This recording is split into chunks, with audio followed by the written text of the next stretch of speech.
DElEd second semester के सभी प्रशिक्षुओं का इस वीडियो में स्वागत है। आज हम लोग समीकरण पढ़ेंगे एक चर में।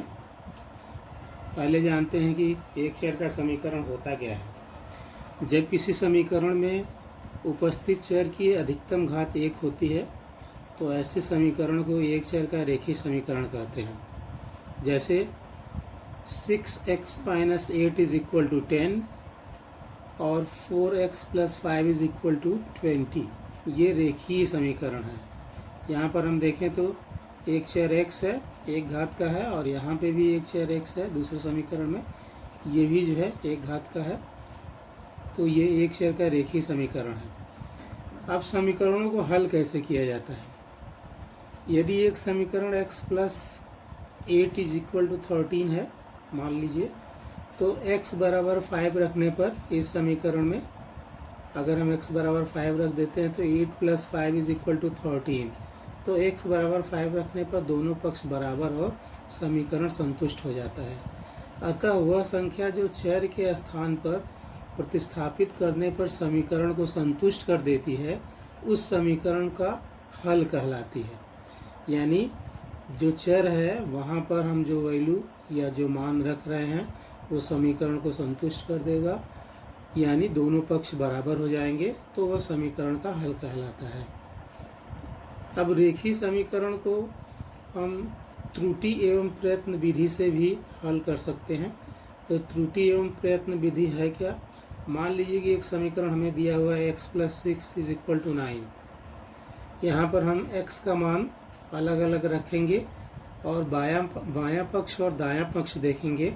जब दोनों पक्ष बराबर हो जाएगा इसका मतलब हमारा समीकरण जो है वो हल हो जाएगा। पहले हमने समीकरण में 0 रखा है x की जगह, तो 0 + 6 = 6। दाएं पक्ष में 9 है और यहाँ 6 आया, इसका मतलब दोनों बराबर नहीं हुए।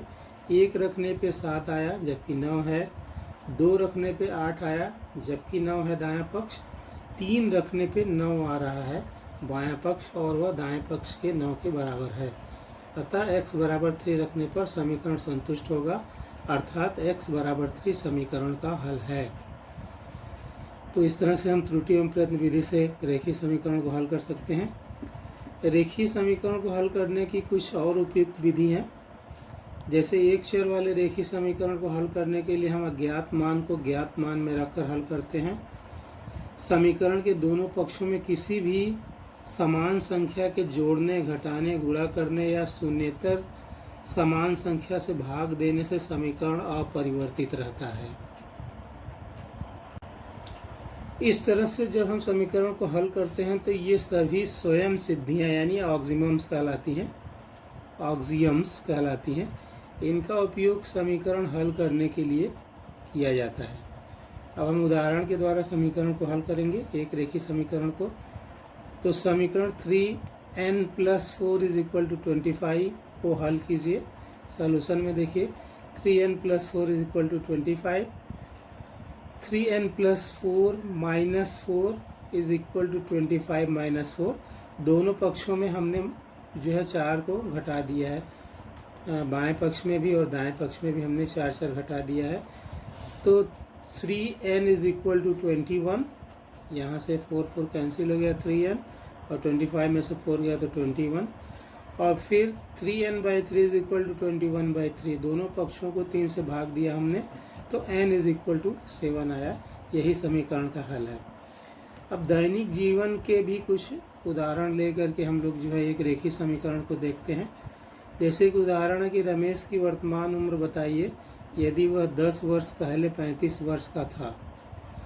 तो मान लीजिए कि समीकरण हम बनाते हैं और उसमें ये मान लेते हैं कि रमेश की वर्तमान उम्र जो है वो x है।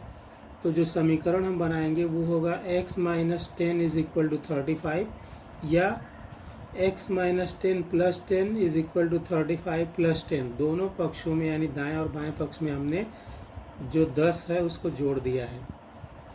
या x = 45, 10 कैंसिल हो गया और 35 + 10 = 45। अतः रमेश की वर्तमान उम्र जो है वो 45 वर्ष है।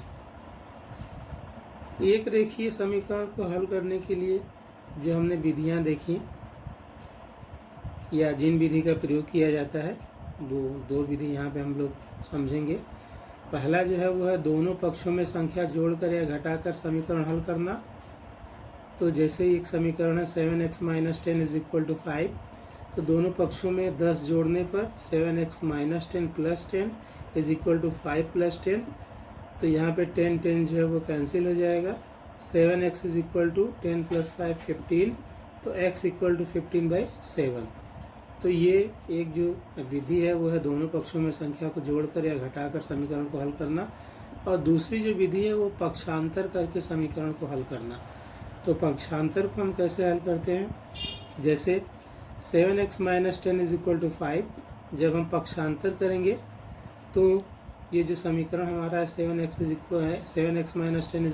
5, 7x यानी चर को एक तरफ ले आएंगे और जो गिनती की संख्या है उसको दूसरी तरफ ले जाएंगे। तो यहाँ पे 5 था और -10 को इधर ले आए तो +10 हो गया। 7x = 15, x = 15/7। तो इस तरह से x की वैल्यू जो है वो आ गई। धन्यवाद।